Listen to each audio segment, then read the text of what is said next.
what's better is I don't have to hustle for that money. I'd have to trade time for it. Content just helps benefit it. So if I can funnel that into evergreen money from evergreen content, that's what I believe is the passive recurring side of passive income. Affiliate marketing being, I feel, one of the strongest forms of that.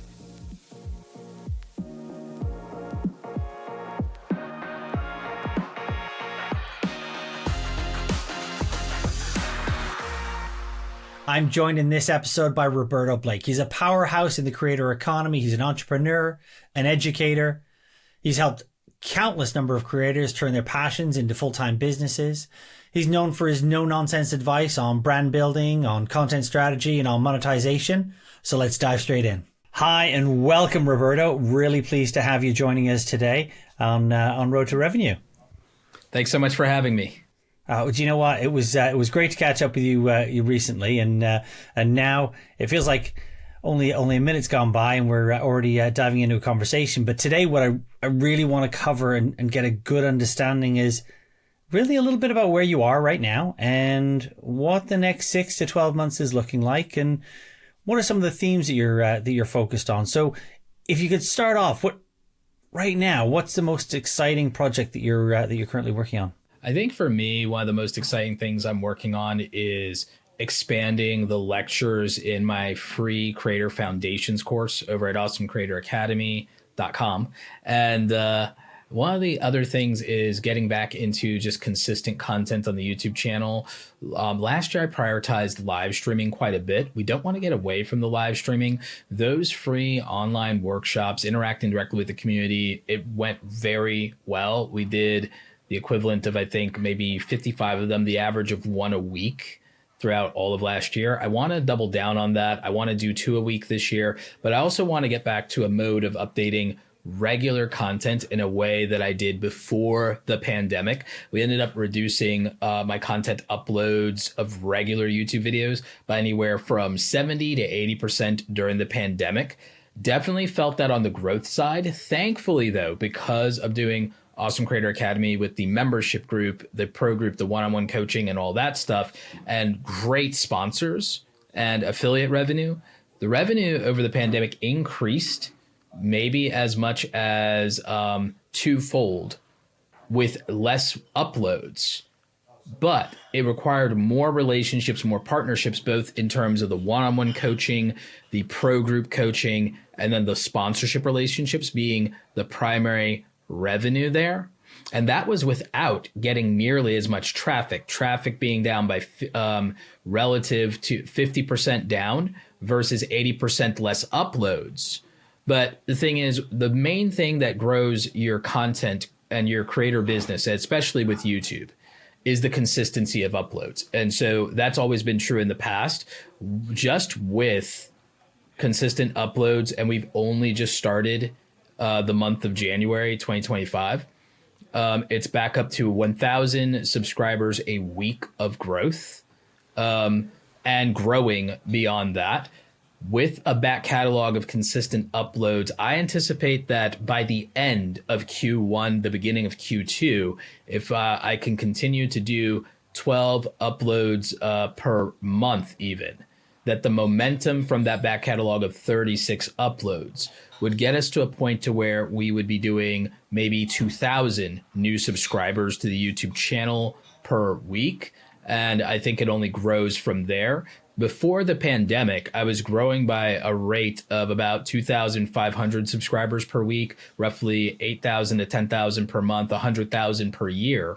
And I did that for about roughly 3 to 4 consecutive years since 2016. That's how I grew to over 600,000 subscribers.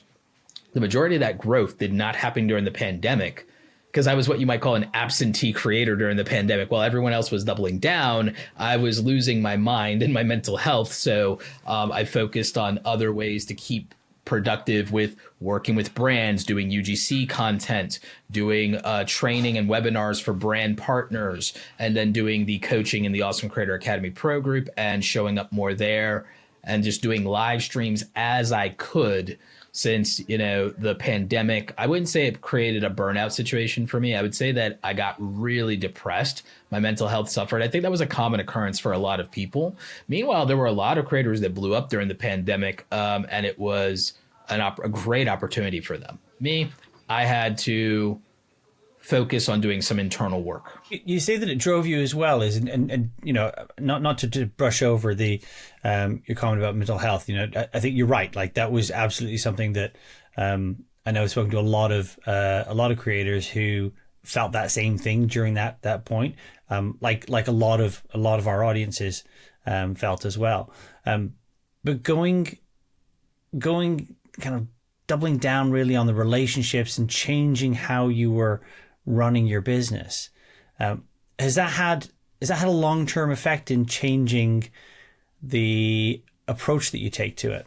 Oh, yes. The fact that so much of the revenue, more than maybe 80% of the overall revenue, became off-platform revenue, because you have to understand, the relationships and partnerships were a lot of content that didn't have to have me posting to my channel per se. Yes, there were some live stream sponsorships and so on and so forth, but a lot of this had to do with sponsorships that required me to make content for other platforms instead of my own.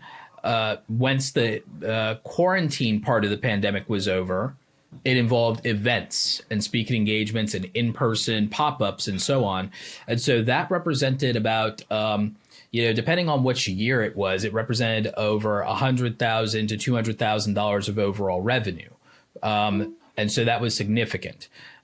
In most of these years, peak revenue was a little over 300,000. There was a peak year twice of 400,000 over the last 5 years. So this was significant compared to other revenue streams. AdSense for me can top off depending on how I approach it. Now, ad revenue has changed on YouTube. If I had the views I had at my peak when I was uploading 150 videos a year, 3 videos a week, or even when I was daily, it would be over 100,000 in ad revenue with very little in terms of traffic compared to that. Because at peak, we're talking 500,000 views a month. On 100 to 150,000 views a month, that's a $2,000 to $3,000 month for me. With the live streaming component, we did significant RPMs there. The RPMs would get closer to $20 RPMs on the live stream replays for that. So that means in a year where I get 1.5 to 2.5 million views, that could be about 35,000 in ad revenue. But that wasn't nearly as significant as the other revenue streams, with sponsors bringing in anywhere from over 100 to 200,000. Then with Awesome Creator Academy bringing on about 100,000 every single year for the last 7 years. And then affiliate marketing having ups and downs, affiliate marketing doing anywhere from $3,000 to $6,000 a month on average. My largest affiliate partner cut their lifetime affiliate commissions as far as that goes, and that was TubeBuddy. They changed their policies there. That was significant. That used to be a reliable $3,000 to $5,000 affiliate marketing stream by itself. Pretty much disappeared overnight. So that was replaced with other income streams, other affiliate things. You have to remember, with Awesome Creator Academy, we don't even have a $500 course yet. We're still working on the brand deals course, the UGC course, the creator business course, and the personal branding course. We're doing somewhat concurrent launches every quarter for this year because we've been working on those products consistently for the last 9 months. So those haven't launched yet. We're talking about 100,000 in revenue just from one-on-one coaching calls and from the Academy Pro Group membership. So in answering your question, I'm laying out my different streams of income and revenue, being transparent. Most people won't do that. Even on programs like this, they won't lay out, here are my numbers, here's how I make my money exactly and precisely, and here's the dollar amounts. But what happened in my case was it gave me this perspective that we need to create what's called an income portfolio. We need a revenue portfolio of, here are different income streams, income sources. And you can kind of say, well, an income source is an individual website or program. And then you could argue an income stream is a type of money. So let's say it's affiliate marketing is an income stream. You can have multiple affiliate partners like I do, and I plug them all into Geniuslink. You guys get to see that traffic. Is So I have multiple affiliate partners. Right now, my strongest affiliate partners are One of 10, which I believe is kind of a superior and modern creator tool for optimization ideation. TubeBuddy was more of an SEO style tool. It wasn't its only feature, but ideation's much, much more important. And One of 10 is more modern with that. So they've become a really great affiliate partner. That's coming up close to being $1,000 a month as an affiliate link. So it's getting up there finally. It's taking time, but it'll get there. There's other great partnerships like Kajabi. That is about $1,800 a month as an affiliate alone, not even as a sponsor. That's just an affiliate side. So being able to have multiple affiliate partners start to get to a point where maybe 3 or 4 of them are going to get to a point of replacing what TubeBuddy used to represent by itself. That's something that I've looked at it. Hey, what if I shore up these individual affiliate incomes that have the lifetime affiliate revenue and help with that? So that'd be like Kajabi, that'd be Kit, that'd be One of 10, that'd be Creative Fuel. These are probably the very strong ones that I feel will do well over time with my audience. How do you choose them? How did you it's discover them? whatever I either am paying for out of pocket, have paid for out of pocket, or use in my own workflows. Remember, I started as a tutorial channel, primarily a tutorial and how-to channel. I recommend the things that exist in my own workflow. I'm also one of the creators that's very transparent about their workflow and their systems. What people will often do is they will attribute their success to luck, instead of revealing to you the resources that they use on a daily basis, the systems that they learn, built, or inherited from other people. I inherited certain systems from my corporate life before in advertising and working as a marketing manager. I used to manage a Google AdWords budget of $250,000 a year. You don't think I've reversed ad buying into being the person who benefits from ad revenue and sponsorship? I used my corporate background and career as an advertiser and marketer, someone who did billboards for a living. I reverse engineered all of that into being a content creator. I worked for what you could call the other side in this industry. I was on the other side. I was there before influencer marketing, mind you. But I have the empathy and the respect for the people who ultimately write the checks and produce the dollars that fund the creator economy, because I was on the other side of that. So I understand it in a much more realistic way than many of my creators who are more in that artsy fartsy place. I really like the business side. They reluctantly adopt the business side. I was born to it, molded by it. Little Bane reference there from The Dark Knight. But yeah, you get the picture. It's that I figured out that you need recurring revenue. You need monthly recurring revenue. Affiliate marketing, great for that. The ability to have passive income. Passive can be affiliate or not. It can be recurring or not. You've seen with Geniuslink that sometimes I can do one-time commissions for $90 if someone buys a very fancy piece of tech, like a Sony camera lens, for example, is a $90 commission. A high-end Sony body is a $120 commission. You guys have seen that. But then I also get lesser commissions, like when someone buys the green screen that I use, I might get $8 from that. That's nice, but what's better is I don't have to hustle for that money. I'd have to trade time for it. Content just helps benefit it. So if I can funnel that into evergreen money from evergreen content, that's what I believe is the passive recurring side of passive income. Affiliate marketing being, I feel, one of the strongest forms of that. What I haven't done as well or effectively, but I think now is the right time, because I feel everyone's courses have gotten a little outdated. No one's made something new. You haven't seen new course launches in the creator economy in a long time. It was mostly all before the pandemic or in the early days of it, nothing new. And the world has drastically changed. So the next thing, downstream that I see is, okay, higher ticket passive income on transactions that give you at least the setup and potential. So that what if you could do another $2,000 a week through transactions, direct transactions of one-time purchases? Well, that's significant. That's another 6-figure stream there. An individual product launch, if you're launching something that's $500 to $700 as a course transaction, then downstream of that, you're only talking about maybe 3 to 4 sales to do an extra $2,000 a month. And that's on one product for one problem that you're solving. If you expand that to an ecosystem, however, then instead of $100,000 a year on one product, that becomes $250,000, 300,000 across 2 to 4 products in your ecosystem. That's not counting the fact that there's a strategy I'm pursuing in terms of another method of offline income is what if you have super affiliates? And I'm not talking about some pyramid scheme where, your course members sell the course.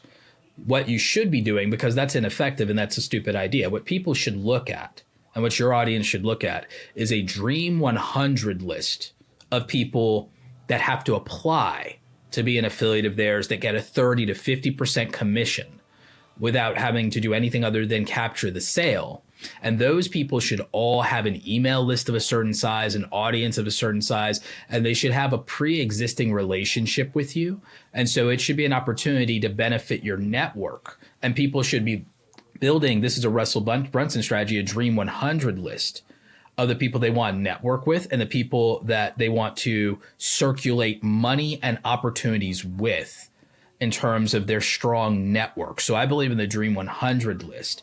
So for me, that would be other people who are creator economy educators, people who work in specifically more the podcast education space, the live stream education space, the self-publishing space, because I solve individual problems for those people. If you're a speaker or a self-published author, building a personal brand or building a YouTube presence is definitely in your interest. If you're a podcaster, coming over to YouTube is in your interest. If you're any of those, brand deals and sponsorships and learning how to do that in UGC is in your interest. And that person's positioned to make more money than they would spend on a course, even using 10% of the information is worth thousands of dollars to them because they're not somebody who's starting from zero, because that's not who I target. I give that content away for free if you're starting from zero. So my thing is having qualified people in your network that sell to other qualified people who are not at the beginner level, but people who are in the intermediate level or who even are at the advanced level of earnings, but no, they don't have the monopoly on knowledge.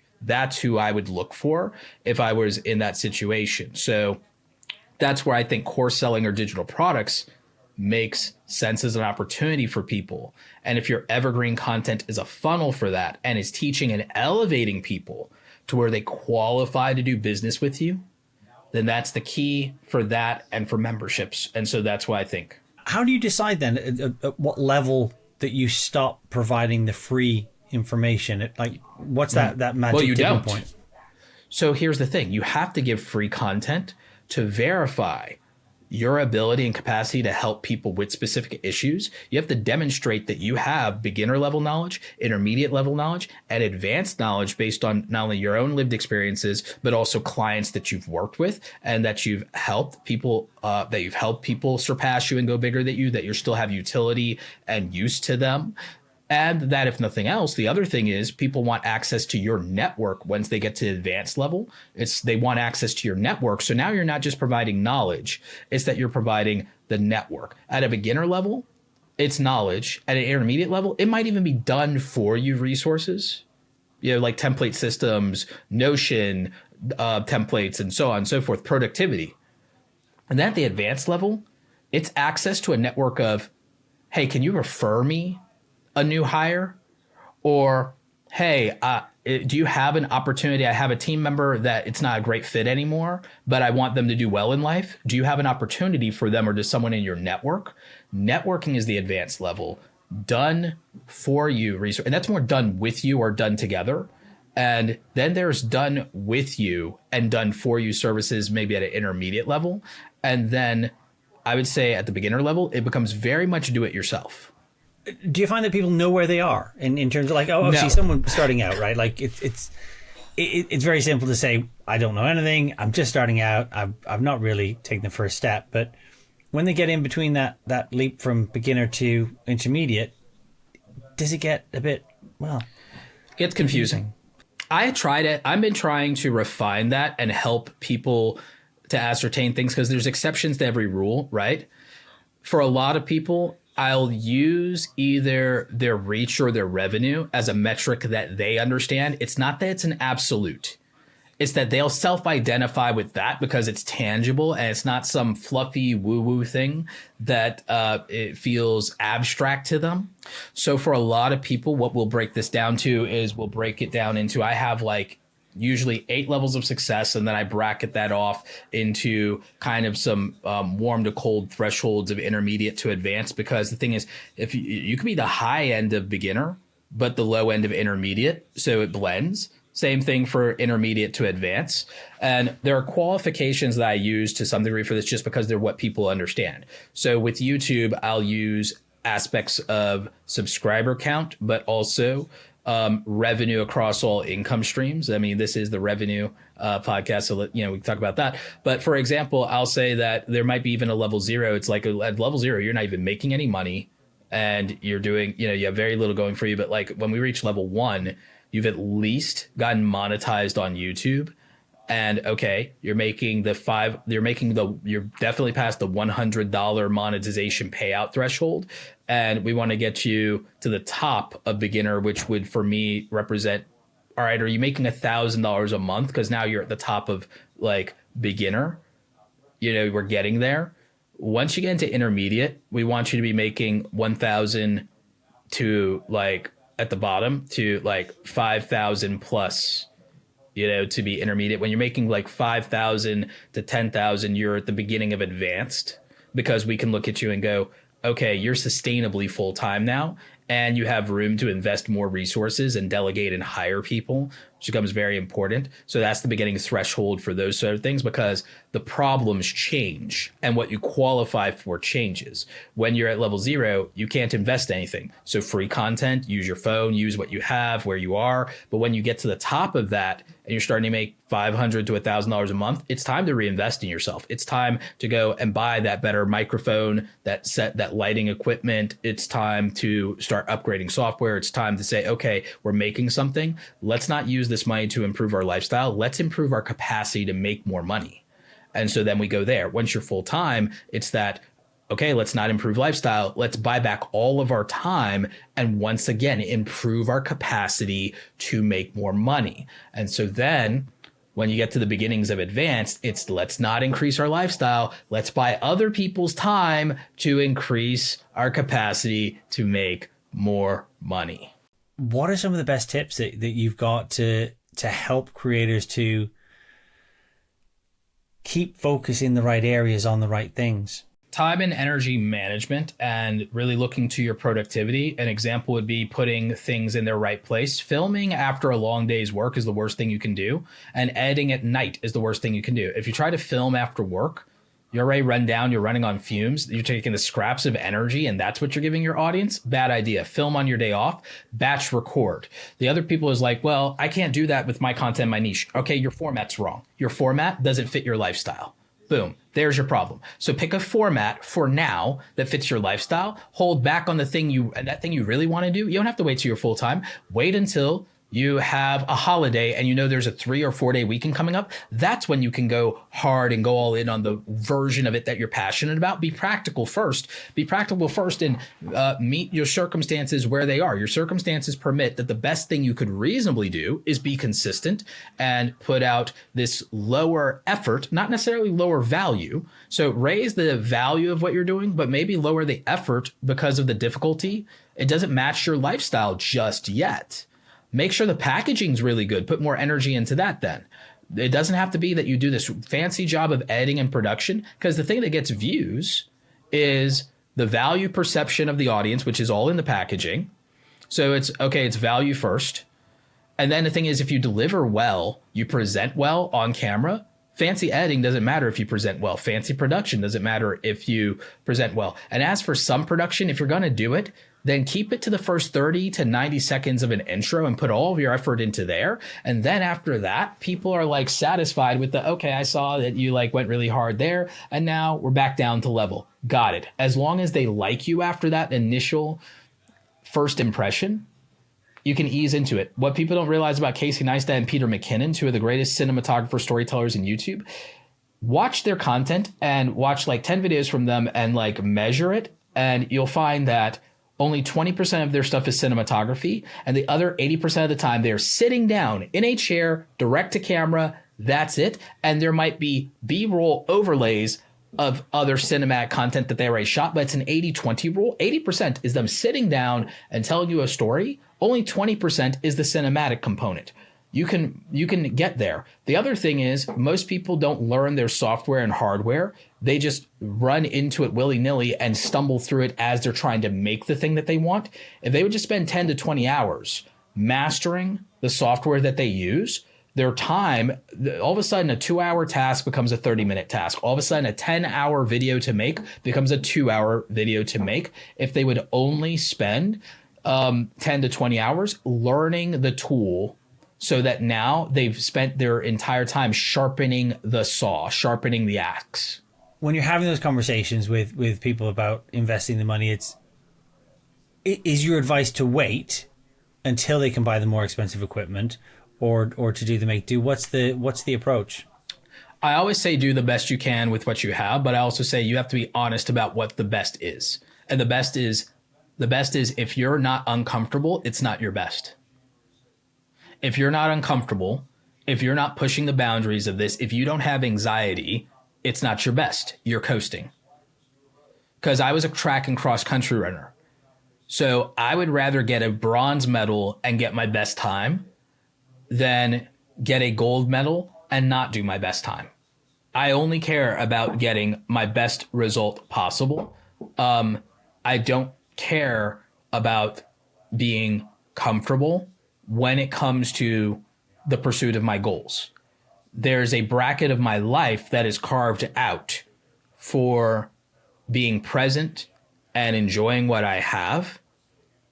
That, I think, for people are over optimizing for how much of their life they want that to be at a certain age. I'm like, in my prime years when I can work the hardest that I can, the answer is to go as hard as I can, because there will be more fruit for me to enjoy when I can't work that hard. So I believe in that. So for me, it's that you move aggressively toward your desired outcomes and your goals, and you really push as hard as you can. If you're going to use your phone, don't coast. Make the most cinematic content your phone is capable of. Make the best. If you're going to use your phone, at least upgrade the audio and say, I'm going to use my phone, but the audio is going to be impeccable to where they don't even believe that I used my phone. That would be the answer. So it's like, okay, use your phone, but save up and get the DJI Mic Mini then.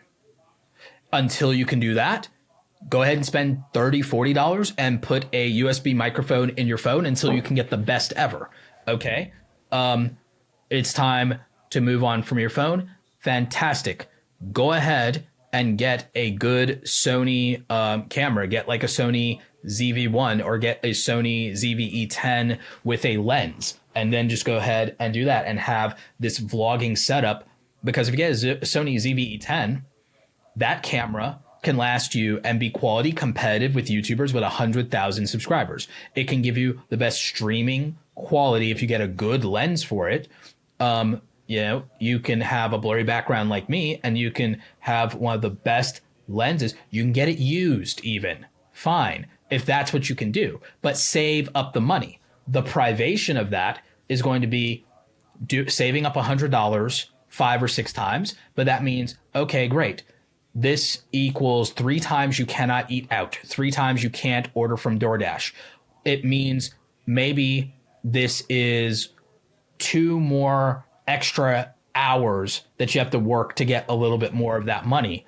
It's about working harder and then also a little bit of privation, and then saying, but for the next 2 to 3 years, after buying that $600 camera and that $200 lens, I will have superior quality and the best quality ever and content that looks more like what I'm choosing to watch myself.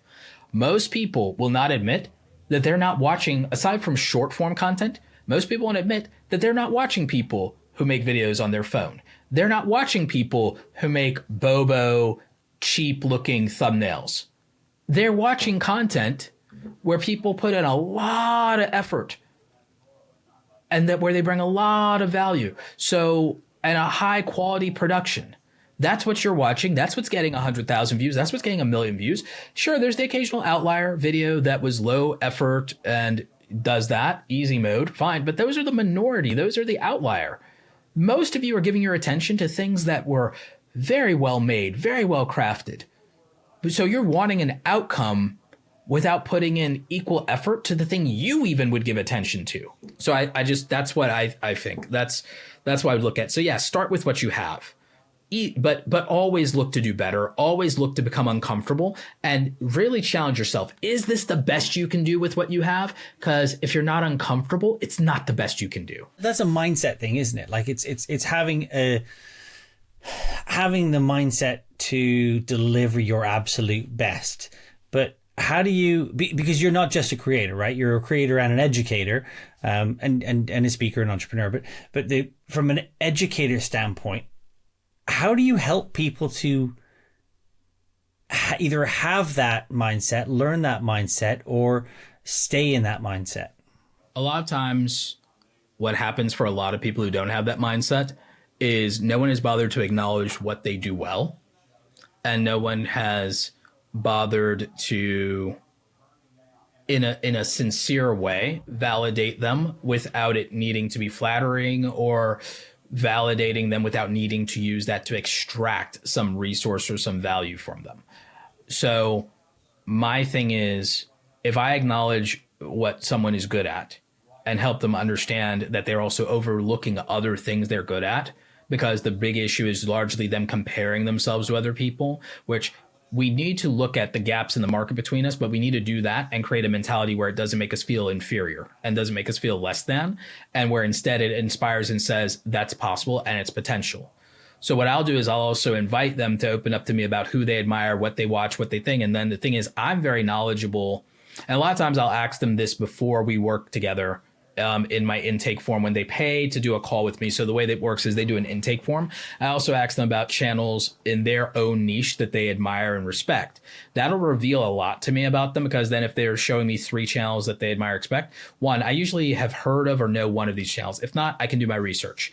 Then I can sit there and say, you know, so-and-so wasn't always the person that you think. If you go back and you look at their earliest stuff, they started out no better than you. Or did you know they overcome this thing, or they had this thing in their background? Did you know that they had this really difficult, challenging thing, even more challenging than what you have going on now? They go, oh, no, I didn't know that. I didn't think of it. So I'll do my homework. I'll be that thoughtful. That's why I have to prep for my one-on-one calls. You know, it's not just, oh, you call me and you're paying for my time. No, you're paying for my prep. You're paying for my thoughtfulness. You're paying for me to do research here, because I have to get into your mind a little bit, and I have to get into the mindset to be able to help you. And that's what a lot of people don't do. I'm a data-driven guy, but I also understand the importance of emotional intelligence. If I can prove to people sincerely by them seeing with their own eyes that they're more capable and more competent than they think they are, and get past their inferiority complex by making them do the work, by giving them a process, though, that will give them a result they're not capable of on their own. We're trying to encourage people to start. And what started as an innocent white lie that has some truth behind it is you can get great things with your phone. It's true. But you would have to learn how to do that. And most people are not putting in 10, 20 hours to master what a phone can do. Or we're saying you can do it with a phone, but then we're not saying, yeah, and you have to go buy $100 of accessories to get the most out of the phone. And so it's like, yes, you can get this with a phone on a gimbal, with a phone with a microphone plugged in, with a phone with this lens converter accessory in, or yeah, with this software you can, or oh yeah, in the edit you can. But it's this innocent white lie of the industry, and it ends up frustrating people because then they assume that it's them, when it is it's a combination of a resource issue and a knowledge gap, and they don't know what they don't know. But it felt so empowering to hear gear doesn't matter. And it became such a staple to make us all not sound like snobs.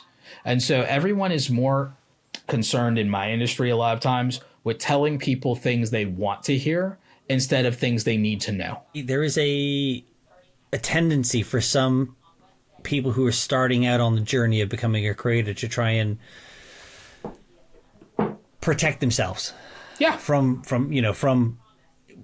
criticism, protect themselves from bad actors, bad actors. Yeah, exactly. Yeah, it's which is perfectly reasonable. It's just it goes too far. Yeah. And so going over that, right, getting over that hurdle, actually putting yourselves out there, and I loved what you said about, when it's a case of not bringing your best self forward, Yes. that being the limiting factor. I think that's really, really useful advice. The most successful creators in the entire industry have a bias toward optimism and positivity. I've seen very few people with a negativity bias succeed in this industry, and they often burn out, and their content itself is often negative if that's the case. The only people who succeed with a negativity bias make negative content. And they attract a negativity biased audience that is looking to have their negativity validated in some way. And I'm not trying to be overly critical of those people. There is a value to, and you can't always, it's not that I want you to put a positive spin on everything. It's that I want you to assume everything from a place of good faith. I want you to always act from good faith and act in the concept of benefit of the doubt.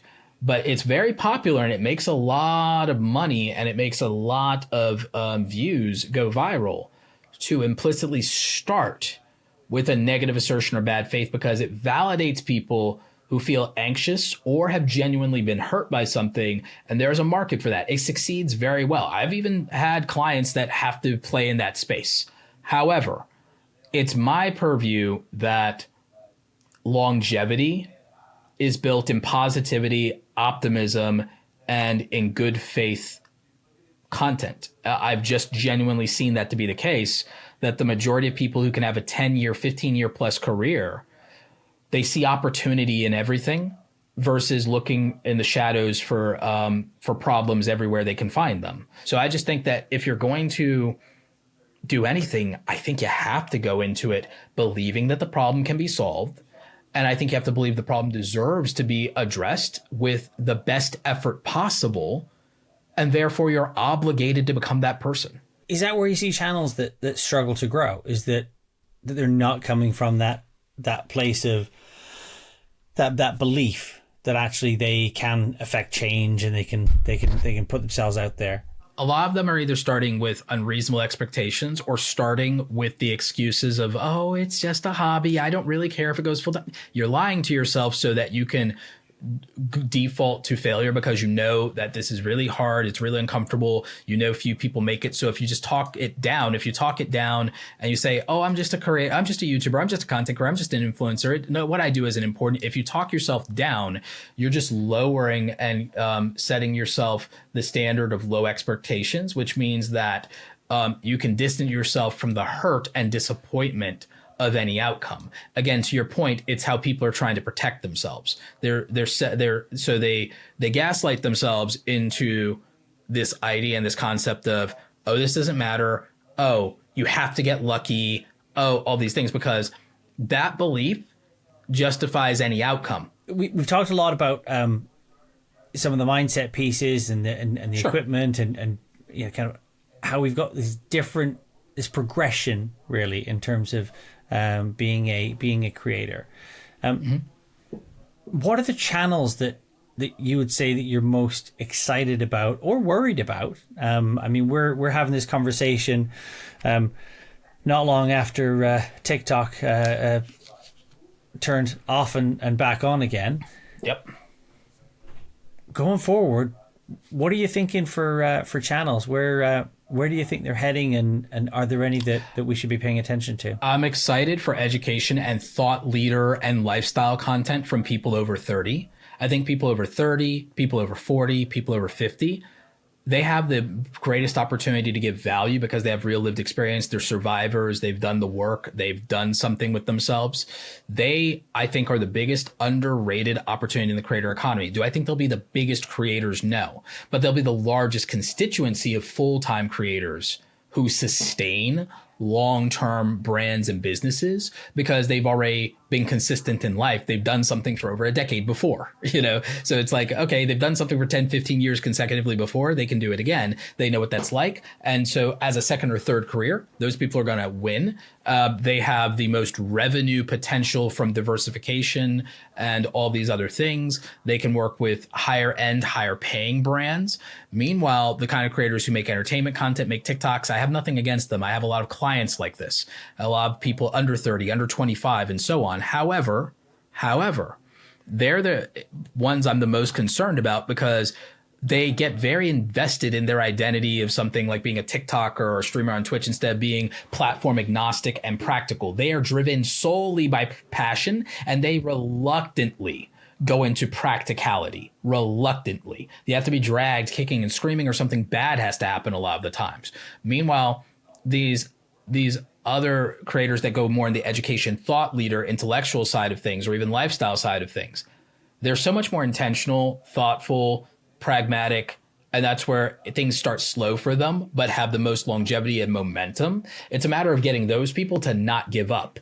The young people, if they go viral, they think that they're God's gift. They think that they know everything. And then they find out very quickly that people have the attention span of a ham sandwich or a goldfish, and that they were a one hit wonder. They were a meme of the week, and people move on, and that it's very hard to maintain the attention and adoration of people if what you do adds very little value to their lives. For a lot of creators, they refuse to grow up, and they have Peter Pan syndrome. And you're going to see this with the TikTok generation. You're going to see people who started TikTok, out of college, and still want to be that funny, goofy personality because it made them money and made them famous. And they're going to struggle in their post-30 era. They're going to struggle in their post-30 era to find their audience, find their footing, and find that all those things you did in your 20s that were cute are not cute in your 30s, or all those things that were cute under 25 are not cute over 25. And they start to go from cute to cringe to creepy as time goes on. So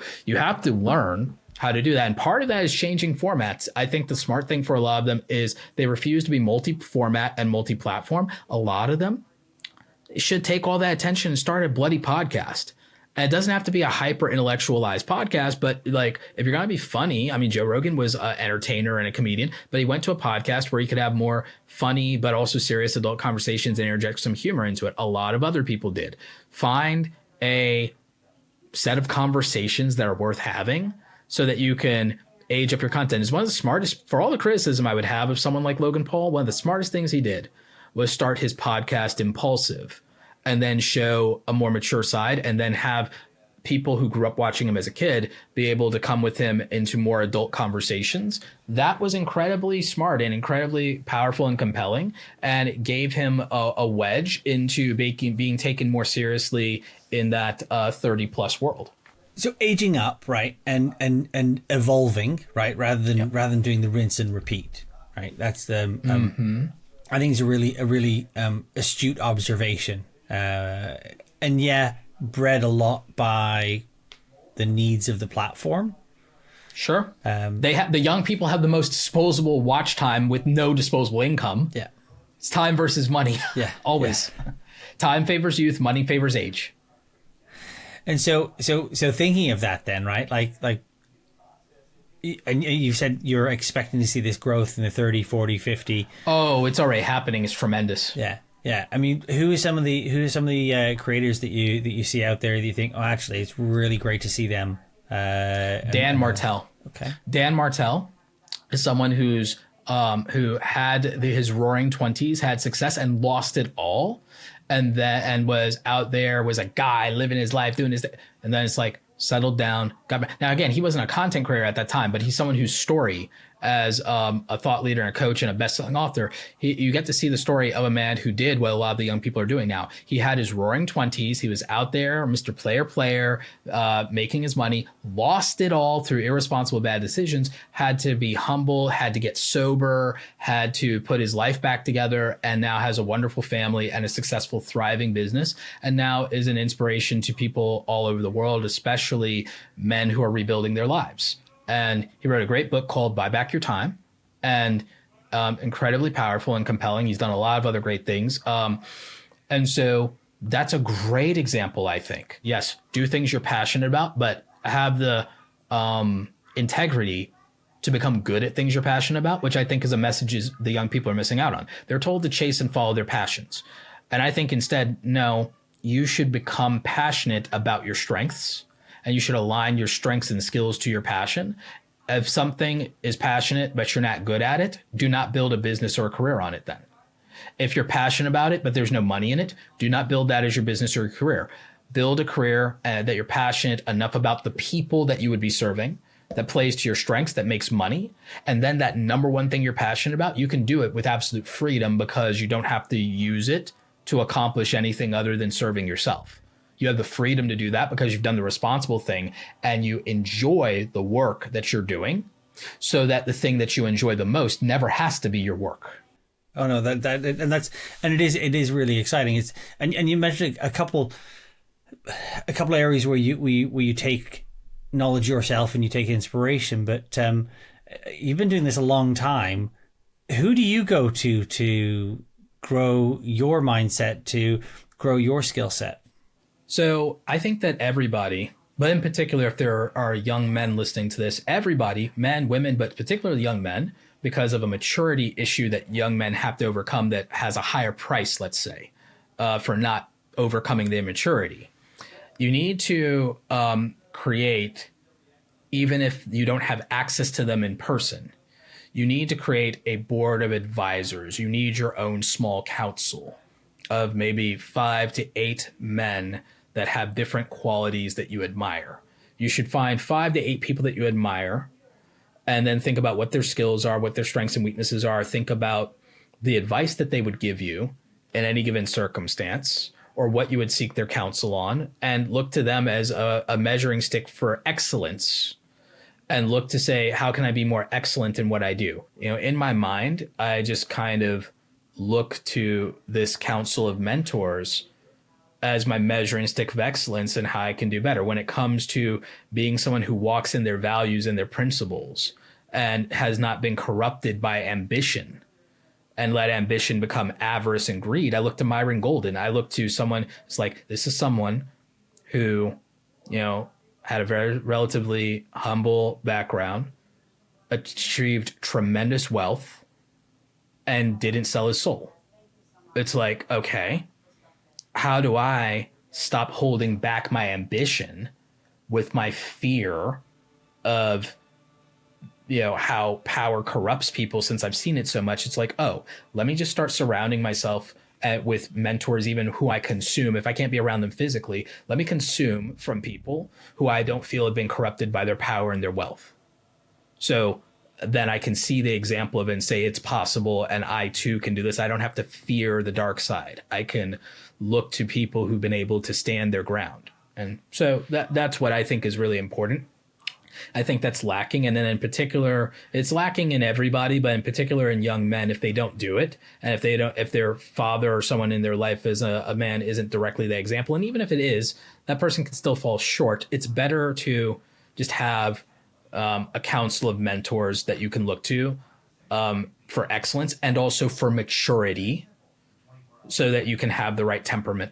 I think having that board of advisors is incredibly, really solid advice, and it's probably one of those things that as people listen and or watch us here on the channel, they're probably going to nod their head and might not take those steps. So I certainly would echo what you're saying and encourage it. I think it's an incredible piece of advice, and incredibly useful to help from personal and professional growth standpoint. It's so one final question before we wrap this up. Mm-hmm. What's one thing in the next 12 months that you are most excited about to happen outside of your creative world? AI, the advancements with AI. It's probably the thing I'm most excited about, both in terms of being positively optimistic and also somewhat trepidatious and fearful of, is AI will be the greatest disruption that any of us have ever lived through. And I'm really excited about what it means. I think it'll be incredibly powerful.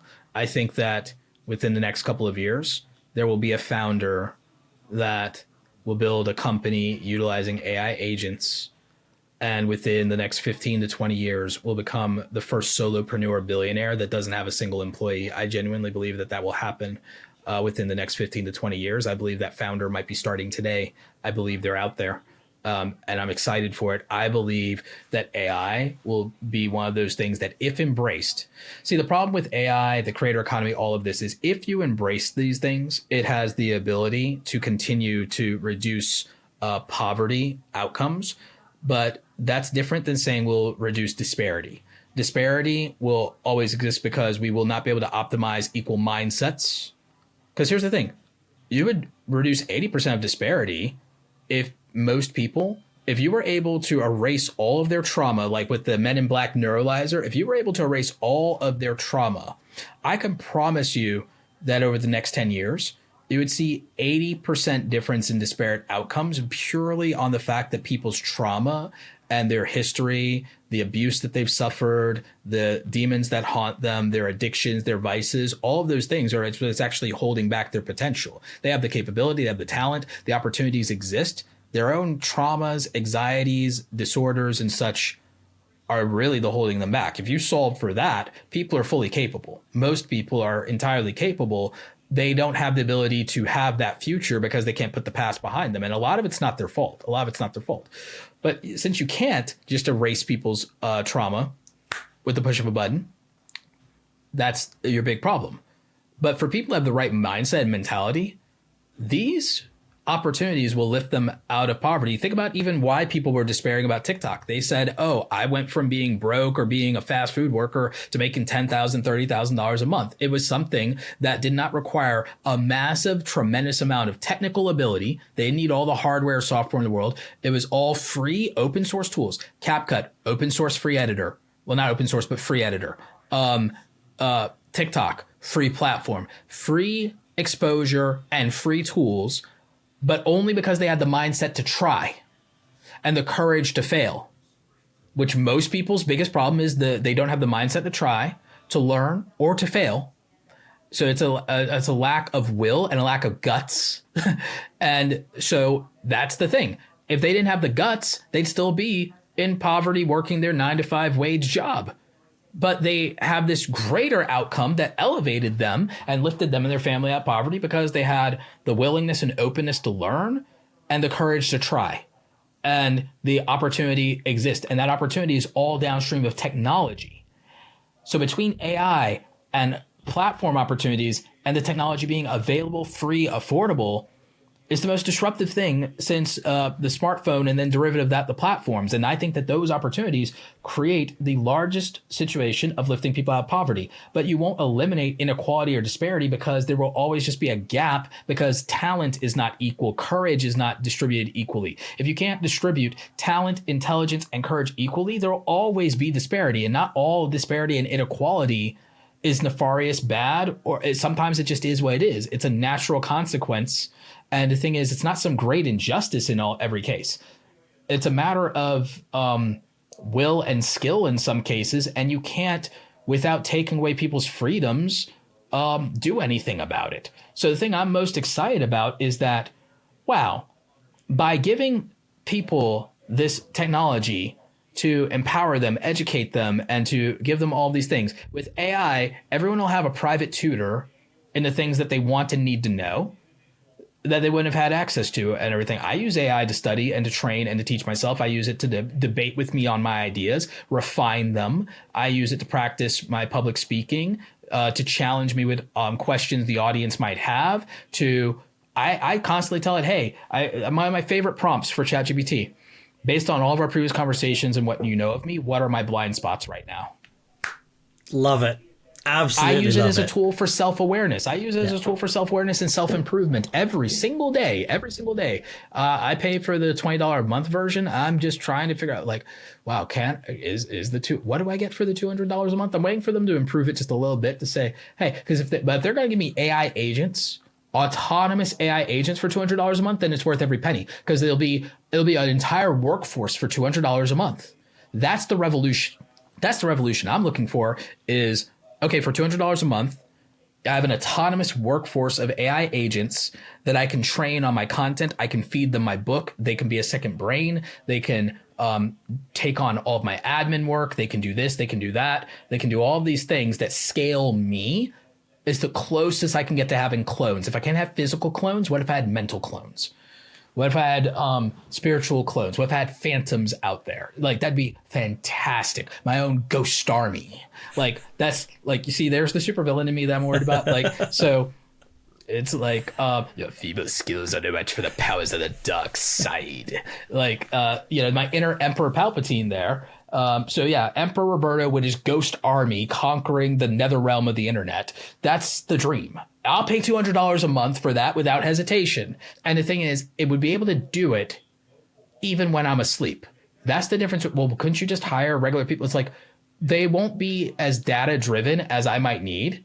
They will interject, and there are good things. I can hire people for things that make sense to be human centric.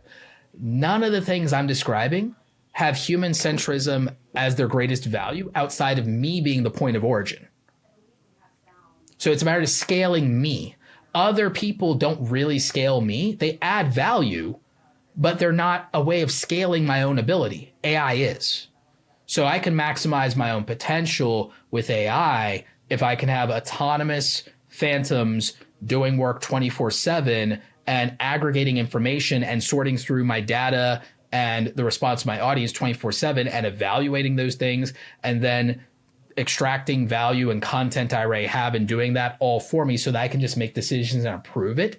It's ideal. So that's what I'm most looking forward to. The thing I'm looking forward to is scaled AI and the autonomous deployment of AI agents that scale my work and put me into decision-making mode. Do you know what? And that sounds like an incredible point to end on with, as you say, Emperor Roberto, with your AI workforce. Yeah. You've been an incredible guest. I really appreciate it. Literally a clone army. Yeah, it would. The force is definitely strong. Hopefully you'll continue to use it for good, which you have been doing already with all your efforts as a creator, as an educator, as an entrepreneur. Please continue doing everything you do. Really appreciate you joining us today. You've been a great guest. Thank you very much. Thank you so much. Thanks for having me.